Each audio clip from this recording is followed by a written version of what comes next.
भारत दुनिया के कई देशों को कई वस्तुओं का निर्यात करता है और भारत की यह शक्ति भारत को दुनिया के बड़े निर्यातक देशों की सूची में शामिल करती है। भारत का कृषि निर्यात भी लगातार आगे बढ़ रहा है। भारत के कृषि निर्यात के आंकड़े समय समय पर सामने आते रहते हैं और इसमें पिछले कुछ वर्षों में बेहतरीन तेजी देखने को मिली है। इसके साथ ही आपको जानकर खुशी होगी कि भारत का कृषि निर्यात कुल निर्यात से भी बेहतर प्रदर्शन कर रहा है।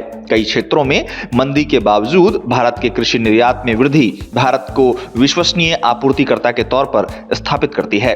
अब भारत के कृषि निर्यात की बात की जाए तो इस साल यानी 2025 में अप्रैल से सितंबर महीने के सरकारी आंकड़े बताते हैं कि भारत का कृषि निर्यात 25.9 बिलियन डॉलर तक जा पहुंचा है। यह पिछले साल की इसी अवधि के मुकाबले 8.8% की वृद्धि है। वहीं भारत का कुल वस्तु निर्यात इस अवधि में 2.9% ही बढ़ा है, जो अप्रैल से सितंबर के बीच 213.7 बिलियन डॉलर से 219.9 बिलियन डॉलर पर पहुंच गया। कृषि निर्यात में तेजी का दौर देखा जा रहा है, जहां 2024-25 में देश के कृषि निर्यात में 6.4% की तेजी आई और ये 48.8 बिलियन डॉलर से बढ़कर 52 बिलियन डॉलर दर्ज किया गया।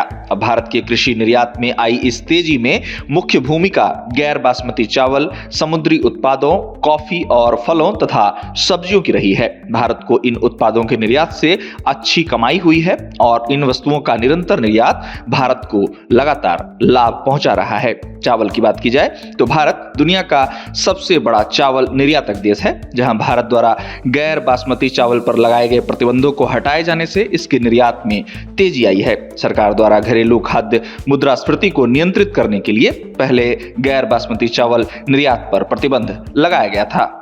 इसके साथ ही आपको बता दें कि अब अच्छे मॉनसून और चावल के बढ़ते स्टॉक को देखते हुए सरकार ने गैर बासमती चावल निर्यात से प्रतिबंध को हटा लिया है, जिसकी वजह से गैर बासमती चावल का निर्यात पिछले साल के 6.5 अरब डॉलर के रिकॉर्ड को तोड़ने की उम्मीद विशेषज्ञों द्वारा जताई जा रही है। बता दें कि भारत वर्तमान में दुनिया का सबसे बड़ा चावल निर्यातक देश होने के साथ ही दुनिया का सबसे बड़ा चावल उत्पादक देश भी है।